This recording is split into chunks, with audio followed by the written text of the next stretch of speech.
তৃণমূল লোকদেরকে মারধর করবে, লোকজন আটকাচ্ছে আমাদের ছেলেমেয়ে লাঠিগুলো নিয়ে দাঁড়িয়ে। আচ্ছা, প্রশাসনের কাছে আমরা অনুরোধ করব, ওইখানে বিক্ষিপ্তভাবে কিছু মানুষ প্ররোচনা দেওয়ার চেষ্টা করছেন। আপনারা দেখেন, প্রশাসনের কাছে আমরা অনুরোধ করব, আগে কিছু মানুষ বিক্ষিপ্তভাবে প্ররোচনা দেওয়ার চেষ্টা করছে। আপনারা দেখেন, বন্ধুগণ বসেন, আমরা মিটিং করতে গেছি, আমরা কোনো প্ররোচনায় পা দিতে আসেনি, আমরা কোনো প্ররোচনায় পা দিতে আসেনি। আপনারা বসেন, নওশাদ সিদ্দিক আসবেন, এখানে মিটিং করবেন, মিটিং ছেড়ে শান্তিপূর্ণ উপায়ে এখান থেকে চলে যাবেন। বন্ধুগণ আপনারা বসেন এখানে। বন্ধুগণ, প্রশাসন ভাইদের কাছে আমরা বলবো, আপনারা সামনের দিকে এগিয়ে যান। আপনারাই আমাদেরকে বলেছিলেন আমরা কিন্তু অশান্তির প্রয়োজনে পা দেবো না। আপনারা সামনের দিকে এগিয়ে যান, কিন্তু আমরা অশান্তির প্রয়োজনে পা দেবো না। আপনারা সামনের দিকে এগিয়ে যান। আমি জানি ওরা একটা বিশৃঙ্খল চেষ্টা করছে সকাল থেকেই, ওরা জানে আমাদের হার হয়ে গিয়েছে, যার জন্য ওরা এইসব করছে। আপনারা ঘাবড়াবেন না, আপনারা ঘাবড়াবেন না। আমি সুনীল বাড়ি বলছি, আমি মানছি আমার বাড়ি, আপনারা আমিও বলছি, আপনারা দাঁড়ান, ঘাবড়াবেন না। আমাদের সভা শুরু হবে, আপনারা দাঁড়ান, আপনারা আবার সভা শুরু করেন। ওদের হার হয়ে গিয়েছে, এই বিধানসভা টোটালি ওদের শেষ হয়ে গিয়েছে। মিনাখানায় সমস্ত পশ্চিম বাংলার বিধানসভা। হ্যাঁ, যেটা বলছিলাম, আপনাদের কাছে অনুরোধ রাখছি, কোনো রকম প্রয়োজনে পা দেবেন না। জনগণ গণতান্ত্রিক উপায়ে সমস্ত অত্যাচার, সমস্ত হিংসা, সমস্ত অগণতান্ত্রিক কার্যকলাপ বন্ধ করে দেবে। যে কথাটা বলছিলাম, এরপরেও একটা গল্প আছে আমাদের কাছে। তৃণমূল কংগ্রেস যেমন একটা বাইনারি করার চেষ্টা করছেন, ঠিক তেমনি করে আমার দেশে আমার কেন্দ্রীয় শক্তি, সাম্প্রদায়িক শক্তি, যারা সমগ্র ভারতবর্ষকে একটা অশান্তির বাতাবরণ তৈরি করেছে, তাই বিজেপিও ঠিক এমনি করে পাড়ায় পাড়ায় একটা বাইনারি সৃষ্টি করে তৈরি করছেন।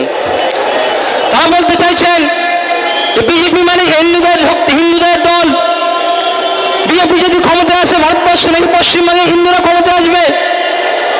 এইভাবে নিজেদের মধ্যে সাম্প্রদায়িক বিভাজন তৈরি করে তারা হিন্দুদেরকে ঐক্যবদ্ধভাবে একটা বন্ধুগণ,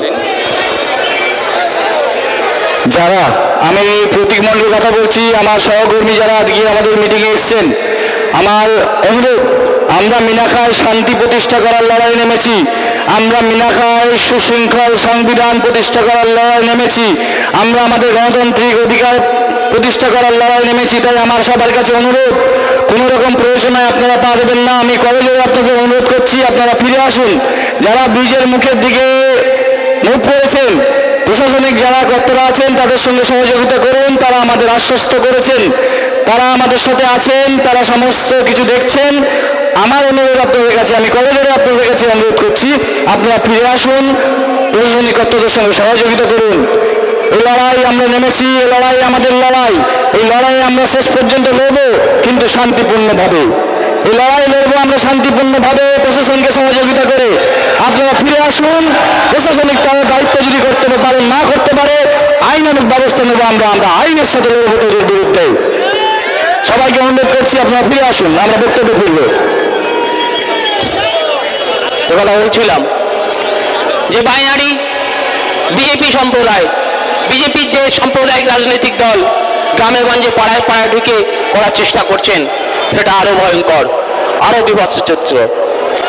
গুজরাটে যদি নরেন্দ্র মোদী যখন মুখ্যমন্ত্রী ছিলেন, বিভৎসভাবে যদি সংখ্যালঘুদের হত্যা করা না হতো, তাহলে নরেন্দ্র দামোদর মোদী আজ ভারতবর্ষের প্রধানমন্ত্রী হতো না।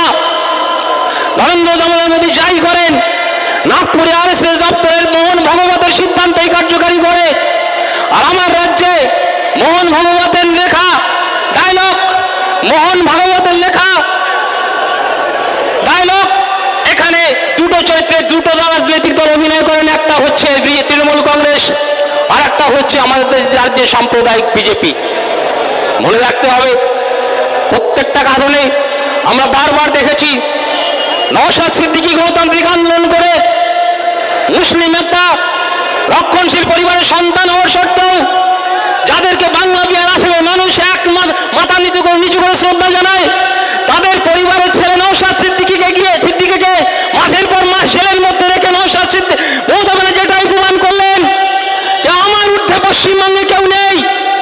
আর একদিকে অসভ্য বর্বর যার কোন রাজনৈতিক কাণ্ডজ্ঞান নেই সেই শুভেন্দু অধিকারী, মমতা ব্যানার্জির প্রতিটি বাপের অংশীদার যে শুভেন্দু অধিকারী, সে যখন বিভৎস ভাষায় সারা পশ্চিমবঙ্গ জুড়ে সাম্প্রদায়িক রাজনীতি, সাম্প্রদায়িক দাঙ্গা, সাম্প্রদায়িক বিভৎস চিত্র তৈরি করার চেষ্টা করছেন, তখন তার নামে মমতা ব্যানার্জি একটাও কথা বলছেন না।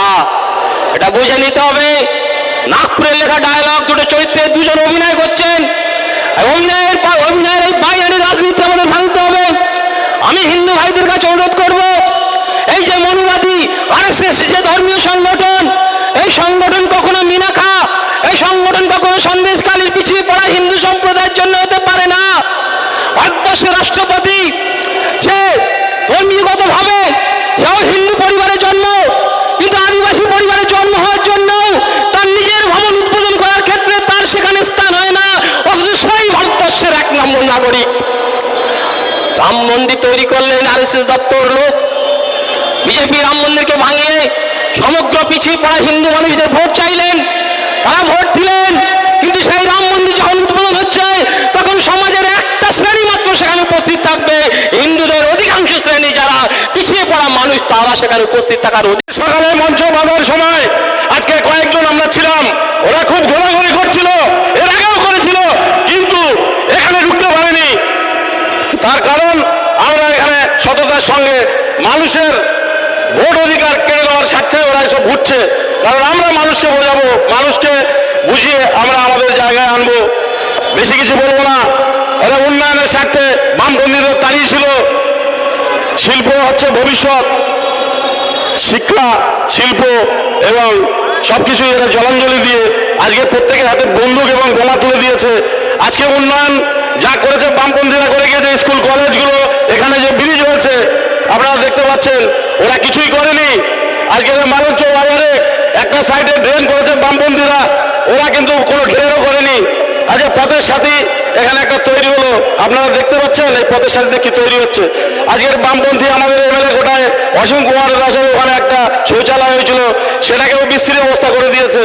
আজকের উন্নয়নের কথা বলে ওরা, আজকে বেকার ভরে গেছে রাস্তা, আজকে এখানে চাকরি নেই, চাকরিগুলো চুরি করে আজকে চলে যাচ্ছে।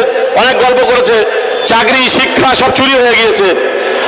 সেই জন্য আপনারা আসুন, আমরা কাঁধে কাঁধ মিলিয়ে প্রতীক ভাইকে আমরা খাম চিহ্নে জয়যুক্ত করে আমরা আবার তাকে আমরা বিধানসভায় নওশাদ সিদ্দিকীর ভাইয়ের কাছে কাঁধে কাঁধ মিলিয়ে আমরা ওকে ভোট পাঠাই। আপনারা জানেন দিদি বলছে যে এই যে আমি বেঁচে থাকাকালীন এখানে এসআইআর হতে দেবো না, কিন্তু আজকে উনি বেঁচে আছেন কিন্তু এসআইআর হয়ে গেল। আজকে এখন নাটক করছে, সিওর অফিসে যাচ্ছে অভিষেক বন্দ্যোপাধ্যায়, ওখানে কি করতে যাচ্ছে উনি এখন। আজকে 1 লক্ষ মানুষ টোটাল এই এলাকায় উত্তর 24 পরগনার মধ্যে আমাদের লক্ষের উপরে মানুষ আজকে ভোট দিতে পারবে না। আমরা তাদের জন্য একটা ভোটাধিকার ব্যবস্থা করছি, আপনারা চিন্তা করবেন না। আমরা কিছু উকিলদের সঙ্গে কথা বলেছি, আমরা হাইকোর্টে গিয়ে আমরা ওখানে আমাদের বিকাশ দা আছে, উনি দেখছেন। এবং আমরা যারা আছি এখানে আপনারা কোনোদিন ভয় পাবেন না, বাড়িতে বাড়িতে যাওয়া হবে। ওরা যদি কোনো কিছু করে, ওরা একটা ইট মারলে আমরা পাটকেল মারবো। মা বোনেরা এসছে, আজকে ওনারা ভাইজানকে দেখতে এসছেন। আজকে আমাদের কোনো প্রচার নেই, কিন্তু আজকের জনসমুদ্রে পরিণত হলো। এখানে আজকের যারা শুনছেন, যারা শাসক দলের গুন্ডা মোস্তান বাহিনীরা, যারা তোলাবাজ, এই এলাকায় মানুষের এখন রুটি রুজি বন্ধ হয়ে গিয়েছে। আজকের বাইরে পরিযায়ী হয়ে সব চলে যেতে হচ্ছে, সেখানে গিয়েও মার খাচ্ছে আজকের আমাদের মানুষজন বাঙালি। আজকে দিদি বাংলায় বড় বড় কথা বলছে, বাঙালি বাঙালি। আজকে তুমি সেটিং খেলা করছো। আজকে অভিষেক উনি যখন কয়লা কেলেঙ্কারিতে যুক্ত হলেন, ওনাকে যখন দিল্লিতে ডাকলো ইডি, উনি মোদির কাছে চলে গেলেন। আজকে বলুন, আমাদের বাঁ দিকে আছে ওনার কি ছিল, উনি রাজপ্রাসাদ তৈরি করেছেন, তিনি আজকের জেলে। শেখ শাহজাহান, ওপরে আল্লাহ, নিচে শেখ শাহজাহান, এই বাতলা এইভাবে চলতো। সেদিন ঘুরিয়ে গেছে।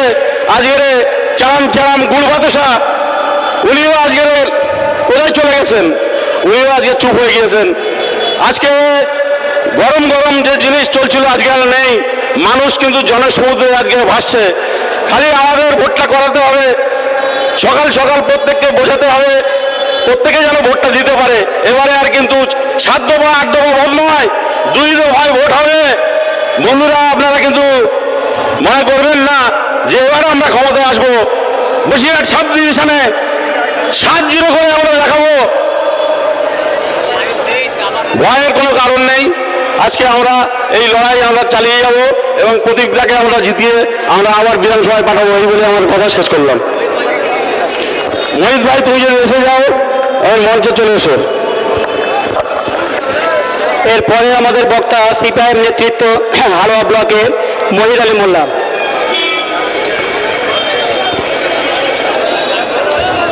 সাথে সভাপতি, উপস্থিত সিপিআইএম এবং আইএসএফ নেতৃবৃন্দ এবং এই মালঞ্চ বাজারের বিভিন্ন প্রান্তে ছোট বড় বিভিন্ন শ্রেণীর ব্যবসায়ী, অটো চালক, ভ্যান চালক, ফুটপাতে ব্যবসা করে যে সকল ব্যবসাজীবী এবং সর্বোপরি এই দাবদাহ রৌদ্রকে উপেক্ষা করে এই সময়কালে হঠাৎ করে পশ্চিমবঙ্গের পরিবর্তনের ডাক দিয়ে আমার মা বোনেরা, যুবক যুবতী এই সময়কালে এখানে এসে দাঁড়িয়েছে, তাদেরকে আমি আমার পার্টির পক্ষ থেকে অন্তিম অভিনন্দন, সংগ্রামী অভিনন্দন জানাচ্ছি। কিছু বলার আগে আপনাদের কাছে কয়েকটা উত্তর জানতে চাইছি। এই মিটিংয়ে আজকে এই সমাবেশে আসার জন্য আপনাদের কি কোনো বিরিয়ানির প্যাকেট দেওয়া হয়েছে? আপনাদের কি কোনো টাকা দেওয়া হয়েছে? আপনাদের কি কোনো গাড়ি ভাড়া দেওয়া হয়েছে? কিসের জন্য এসেছেন? ভাইজানের জন্য, পরিবর্তনের জন্য। পশ্চিমবঙ্গে অশুভ শক্তিকে পরিবর্তন করতে হবে, তাই এই দাবদাহ রৌদ্রে আপনারা এখানে উপস্থিত হয়েছেন। এখানে কোনো বিরিয়ানির প্যাকেট দেননি, আপনারা বলেছেন। আপনাদেরকেও পয়সা দেয়নি, আপনারা বলেছেন। আপনাদের কোনো স্বার্থ নেই, শুধুমাত্র পশ্চিমবঙ্গের প্রতিটা মানুষের স্বার্থের জন্য আপনারা এখানে জড়ো হয়েছেন। আর আগামী ভোটের দিনে আমরা প্রমাণ করতে পারবো মিনাকা থেকে যে অশুভ শক্তির বীজ এখানে বপন হয়েছে, এই অশুভ শক্তিকে এখান থেকে তাড়াতে পারবো। আপনারা এই মিছিল বলে দিচ্ছে, আমরা প্রচার করিনি এখানে সমাবেশ হবে, আমরা প্রচার করিনি এখানে জনসভা হবে। শুধুমাত্র আমরা বলেছিলাম এখানে আমাদের প্রার্থী পরিচয় হবে, আর সঙ্গে আইএসএফের নেতৃত্ব নওশাদ ভাইজান এখানে আসবেন। তাই এত হাজার হাজার লোক এখানে উপস্থিত হয়েছেন। এই সমাবেশ, এই পথসভায় যে জনসভায় পরিণত করেছেন, এটাই প্রমাণ করে দিচ্ছে যে তৃণমূলের অস্তিত্ব, বিজেপির অস্তিত্ব বিধানসভা বিধানসভায় শেষ হয়ে গেছে। আজ রাজনৈতিক সামনে এসে মমতা ব্যানার্জি আর মানুষের সামনে কোনো বক্তব্য নিয়ে যেতে পারছেন না। বক্তব্য নিয়ে যেতে গেলে, এখন ভোট চাইতে গেলে আপনাদের কাছে এসে বলতে হবে তিনি তার এই 15 বছরের কার্যক্রমে কি করেছেন। 15 বছরে তিনি পশ্চিমবঙ্গবাসীর কোনো উপহার দেননি, পশ্চিমবঙ্গবাসীর জন্য কোনো কিছুই করেননি। শুধুমাত্র কিছু দান খয়রাতি রাজনীতি, যেমন বাবা তার মেলায় যাওয়ার জন্য বাচ্চা কাচ্চার হাতে পকেট থেকে গুটি কত পয়সা তুলে দেয়, তেমনি করে কিছু মানুষের কিছু দান খয়রাতি রাজনীতি দিয়ে পশ্চিমবঙ্গের মানুষকে ভুলিয়ে রেখেছে। আর কি সেটা সম্ভব? মানুষ বুঝে গেছে মমতা ব্যানার্জি পশ্চিমবঙ্গে ক্ষমতায় এসে কিচ্ছু করেনি, কিচ্ছু করেনি, কিচ্ছু করেনি। আমরা দায়িত্ব নিয়ে বলতে পারি। নিশ্চিতভাবে আপনারা জানেন, মমতা ব্যানার্জি এসে পশ্চিমবঙ্গের কোন নদীর একটা বড় সেতু নির্মাণ করেননি, পশ্চিমবঙ্গের কোন বিশ্বমানের হসপিটাল তৈরি করেননি, একটা বিশ্ববিদ্যালয় তৈরি করেননি, একটা স্কুল তৈরি করেননি, একটা কলেজ তৈরি করেননি, একটা কারখানা তৈরি করেননি, কোন রকমের উন্নয়নমূলক কাজ করেননি পশ্চিমবঙ্গে এসে। ইতিহাসে কি লেখা থাকবে? দান খয়রাতি ইতিহাসে কি লেখা থাকবে? শ্রী যুবশ্রী, এগুলো তো শুধুমাত্র মানুষের যখন উদ্বৃত্তি ইনকাম থাকে সেগুলো মানুষের সহানুভূতির জন্য ছড়িয়ে দেওয়া হয়। কিন্তু পশ্চিমবঙ্গ মানুষের বেকার যুবক যুবতীর কথা মমতা ব্যানার্জি একবারও ভাবলেন না? 15 বছরের সময়কালে দাঁড়িয়ে পশ্চিমবঙ্গে কোনো একটা জায়গায় কোনো একটা প্রান্তে একটা কারখানার পিঠে পর্যন্ত কাটলেন না যেখানে অন্তত 10টা বেকারের চাকরি হতে পারে। কিসের গর্ব আপনাদের? যত সব চচ্চুরি চিটিংবাজ। তৃণমূল কংগ্রেস আমরা তো কখনই বলিনি এটা রাজনৈতিক দল। তৃণমূল কংগ্রেস মানে টাকা মারা কমিটি, শুধুমাত্র সেই সময়কালই করে গিয়েছেন। কোন খাতে কোন জায়গায় চাকরির সুযোগ নেই? যে কটা চাকরি দিয়েছিলেন বেকার ছেলে মেয়েদের, টাকা নিয়ে ঘুষ নিয়ে অসহ্য লক্ষ লক্ষ টাকা কোটি কোটি টাকা আত্মসাৎ করেছেন। কোর্টের রায় তাদের চাকরিগুলো বাতিল হয়ে গিয়েছে। নিশ্চিতভাবেই সেখানে মেধা ছিল, যাই মেধা গেল যাই ছাত্রগুলো যেখানে চাকরি করতে যেত তাদের বুকের যন্ত্রণার কথা কি আপনারা ভেবেছেন? তাদের বুকের যন্ত্রণা কি আমরা ভেবেছি? আমরা তো চাইনি পশ্চিমবঙ্গের যোগ্য ছেলেমেয়েরা যারা চাকরি করে সেই সকল ছেলে মেয়েদের চাকরি বাতিল হোক, কিন্তু মমতা ব্যানার্জির নির্দেশে সেই যেগুলো অযোগ্য চাকরি, যারা পরীক্ষা দেয়নি, যারা পাসই করেনি তাদেরকে চাকরি দেওয়া হলো। আর তাদেরকে বাঁচানোর জন্যই এই ভালো ছেলে মেয়েগুলো যে কটা মেধাবী ছিল তারাও বঞ্চিত হয়েছে। কেন এটা হবে? তারাও তো জবাব দিতে হয় তাদের কাছে, তাদের সন্তানের কাছে। আজ পশ্চিমবঙ্গের একজন শিক্ষক, যে শিক্ষকের চাকরি গিয়েছে, তার ছোট ছেলে ছোট মেয়ে প্রশ্ন করে বাবার কাছে, যোগ্য শিক্ষকরা, বাবা আপনি কি ঘুষ দিয়ে চাকরি পেয়েছেন? মাকে প্রশ্ন করে আপনি কি ঘুষ দিয়ে চাকরি পেয়েছেন? কেন এই ঘটনা হবে? কেন তাদের মনের মধ্যে যন্ত্রণা বয়ে বেড়াতে হবে? চুরি করেছেন আপনারা, আর শুরু করেছেন কি বেকার ভাতা, এটা এ ভাতা, যুবশ্রী রূপশ্রী, এগুলো কি? এগুলো উন্নয়ন? একটা মানুষের 1500 টাকায় কিসের উন্নয়ন হবে? বেকার ছেলেদের জন্য 1500 টাকা করে হঠাৎ করে ঘোষণা করে দিলেন ভোট রাজনীতি করার জন্য। কি লাগবে, কি প্রয়োজনে লাগবে? বেকার ছেলে যখন লাইন দিয়ে সেই 1500 টাকা তুলছে তখন একথাই হচ্ছে, তখন তারাই বলছে 1500 টাকা নিচ্ছি কিন্তু দিদি আর ফিরবে না, কারণ যে যন্ত্রণা বুকে করে বেড়াচ্ছি সেই যন্ত্রণা আমাদের মুছতে হবে। আমরা বলেছি, আইএসএফ বলেছে, সিপিএম বলেছে যে পশ্চিমবঙ্গে এই জগদ্দল পাথর তৃণমূল কংগ্রেস, অবশ্য তৃণমূল কংগ্রেসের জগদ্দল পাথর নেই। তৃণমূল কংগ্রেস একটা ছোট্ট রাস্তার বাম্পার, শুধুমাত্র একটু ব্রেক করে থেমে উতরে যাও, দেখবেন আইএসএফ সিপিএম ঘর ঘর করে জিতে যাচ্ছে পশ্চিমবঙ্গে। এটাই হবে। আর যদি আমরা জিতি, এই যেখানে অসংখ্য লোক আছে, হাজার হাজার লোক আছে, হাজার হাজার বেকার ছেলে বুকের যন্ত্রণা, বেকারের যন্ত্রণা, এই যেখানে সিভিক ভাই পুলিশরা দাঁড়িয়ে আছে, আমরা বলেছি এই সিভিক পশ্চিমবঙ্গে যদি বামফ্রন্ট আইএসএফের যে শক্তি ক্ষমতা আসে, তারা এই সিভিল পুলিশের চাকরির গ্যারান্টি আমরা দেবো বলে দিয়েছি 1 মাসের মধ্যে। আমরা বলেছি আইসিডিএসকে স্থায়ী নিযুক্ত করতে হবে, আশা কর্মীদের স্থায়ী নিযুক্ত করতে হবে, যে এসএসকে টিচারদের স্থায়ী নিযুক্ত করতে হবে, প্যারা টিচারদের স্থায়িত্ব দিতে হবে। কারণ যন্ত্রণা তাদেরও আছে। একজন এখানে খাকি পোশাক পরা পুলিশের যে যন্ত্রণা, তাদের সংসার, তাদের ধর্ম, তাদের সংসার চালানোর যে খরচ, তাদের আনুষঙ্গিক খরচ, তাদেরও যেমন যতটা লাগে একজন সিভিক পুলিশের ঠিক ততটাই লাগে। অথচ ভোট আসলে আমরা দেখি মমতা ব্যানার্জির সরকার এই সিভিক পুলিশদের, বামপন্থী কর্মীদের উপরে, আইএসএফ কর্মীদের উপরে লেলিয়ে দেয় তাদেরকে অত্যাচার করার জন্য, ভোট বয়কট করার জন্য। সেই সকল বন্ধুদের কাছে বলবো, এবারে আর অত সেই খেলা চলবে না, অতটা গুড়া আসত নেই। কমরেড, আমরা জেগেছি, মানুষ যন্ত্রণায় বুঝতে পেরেছে যে যন্ত্রণা থেকে মুক্তি কি করে পেতে হয়। জানেন তো, আপনারা দেখেছেন আমার রাজ্যে এখানে নওশাদ সাহেব আসবেন, নিশ্চিতভাবে গত ইলেকশনে তিনি সিপিএম এর বামফ্রন্টের সমর্থন দিয়ে ভাঙড় থেকে জিতেছিলেন। 6টা বছর ধরে তিনি রাজনৈতিক কার্যকলাপ চালিয়ে গিয়েছেন, মানুষের পাশে থেকেছেন। আমরা দেখেছি রাস্তায় যে কোনো কাজে, যে কোনো প্রয়োজনে যন্ত্রণায় বামপন্থী কর্মীরা, বামপন্থীরা পাশে থেকেছে মানুষের। আর এখন দাঁড়িয়ে আমরা সেই জায়গায় এসে দাঁড়িয়েছি, একটা নওশাদ সিদ্দিকী দিয়ে হবে না। আমরা চাই পশ্চিমবঙ্গ বিধানসভায় শত নওশাদ সিদ্দিকীর মতন আরো এমএলএ পাঠাতে হবে, বিধায়ক পাঠাতে হবে। মানুষের কথা যারা বলবে, যারা প্রতিবাদ করবে, মমতা ব্যানার্জি তার পরিবার যে যত দুর্নীতি, যত অত্যাচার, যত কলঙ্কিত ভূমিকায় অভিনয় করেছে, প্রত্যেকটা একটা করে আমরা বিচার চাই। বিচারের তাগিদে, বিচারের আহ্বানে আমাদেরকে এগিয়ে আসতে হবে। আপনারা দেখেছেন পশ্চিমবঙ্গের রাজনীতিতে এখন একটাই সাম্প্রদায়িক সুচরি। আমরা বলি, উৎপল দত্ত একটা সিনেমার কথা আমার মনে পড়ে। উৎপল দত্ত তার মেয়ের বিয়ে দেবে, সিনেমার চরিত্রটা ঠিক এইরকম। উৎপল দত্তকে সে বলছে ছেলে খুনি, তাহলে হোক, হোক খুনি, তার চরিত্রটা দেখতে হবে। একজন বলছে ছেলে ডাকাত, তাহলে হোক ডাকাত, তার চরিত্রটা দেখতে হবে। একজন বলছে ছেলে ধর্ষণকারী, তাহলে হোক, তার চরিত্রটা দেখতে হবে। ঠিক এমনি করে পাড়ায় পাড়ায় তৃণমূলের কর্মীরা আপনাদের কাছে যাবে, পাড়ায় পাড়ায় একটা কথা গিয়ে বলবে যে ভোট দেন। আপনি যখন বলবেন আপনারা চাকরি চুরি করেছেন, তাহলে হোক, চাকরি চুরি করতে পারি, তবু বিজেপিকে ঠেকাতে আমাদের ভোট দিতে হবে। পাড়ায় পাড়ায় গিয়ে আপনার কাছে যখন ভোট চাইবেন, আপনি গরু চুরি করেছেন আপনারা, তাহলে হোক গরু চুরি করি, আপনাকে বিজেপি ঠেকাতে আমাকে ভোট দিতে হবে। পাড়ায় পাড়ায় গিয়ে বলবেন 100 দিনের কাজ আপনাদের জন্য বন্ধ হয়েছে, তাহলে তা বন্ধ হোক, বিজেপিকে ঠেকানোর জন্য আমাকে ভোট দিতে হবে। আপনারা যেখানে যেখানে নারীদের উপরে বিভৎস অত্যাচার নামিয়ে এসছেন, কোনো নারী অত্যাচারের বিচার পায়নি, তার না বিচার পাক, বিজেপিকে ঠেকানোর জন্য আমাকে ভোট দিতে হবে। তার মানে কি? তার মানে হিন্দু আর মুসলমান, হিন্দু আর মুসলমান।